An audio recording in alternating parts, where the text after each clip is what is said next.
दोस्तों, टीवी की दुनिया के सबसे चर्चित शो पति ब्रह्मचारी में एक बार फिर शुरू हो गई है ऐसी कहानी जो सिर्फ कहानी नहीं बल्कि दिल के सबसे गहरे जख्मों को कुरेदने वाली एक ज्वालामुखी है, जिसमें प्यार, धोखा, पछतावा और तकदीर के खेल सब कुछ समाया है।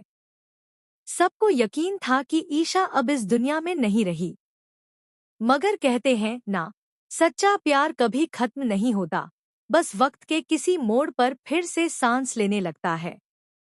सूरज घायल और बेहोश ईशा को देखकर भी ठंडे लहजे में कहता है, आप इस घर में एक पल भी नहीं रुकेंगी। आपने दाई माँ को बुरा बनने पर मजबूर कर दिया है। भाऊजी, कृपया ईशा को यहाँ से ले जाइए। ये सुनते ही ईशा का दिल चकनाचूर हो जाता है। जिस सूरज को उसने अपना सब कुछ मानकर जीवन अर्पित कर दिया, वही उसकी अस्मिता को ठुकरा रहा है। सदमे से टूटी ईशा जैसे ही वहां से जाने लगती है, उसके कदम लड़खड़ाते हैं और वह सीढ़ियों से नीचे गिर जाती है। सिर पर गहरी चोट और ईशा बेहोश। सूरज दौड़कर उसकी तरफ बढ़ता है, लेकिन तभी उसके पिता उसे रोक देते हैं। अब तुम उसे हाथ नहीं लगाओगे, सूरज।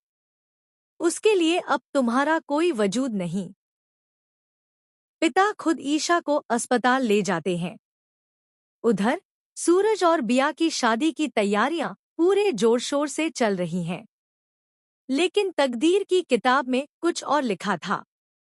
जिस अस्पताल में ईशा का इलाज चल रहा होता है, वहीं अचानक एक खौफनाक बम ब्लास्ट हो जाता है और उसी पल खबर आती है, ईशा अब इस दुनिया में नहीं रही।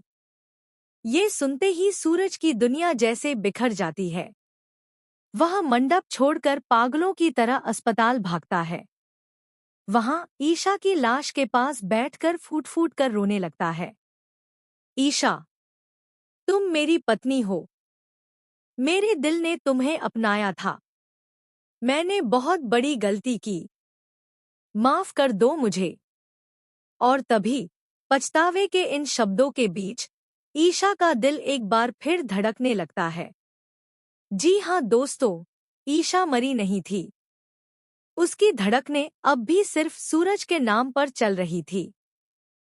सूरज उसे गले से लगाकर रोने लगता है, माफी मांगता है और कसम खाता है, अब मैं तुम्हें तुम्हारा हक दूंगा, पत्नी होने का हक। लेकिन कहानी यहीं खत्म नहीं होती। होश आने पर ईशा सोचती है कि अब सूरज उसका ख्याल रखेगा, उससे प्यार करेगा और मोनिका व दाई माँ से नफरत करेगा। मगर तकदीर फिर पलटी मार देती है। सूरज फिर से दाई माँ के बहकावे में आकर ईशा को गुलाब सिंह की हवेली भेजने का हुक्म सुना देता है।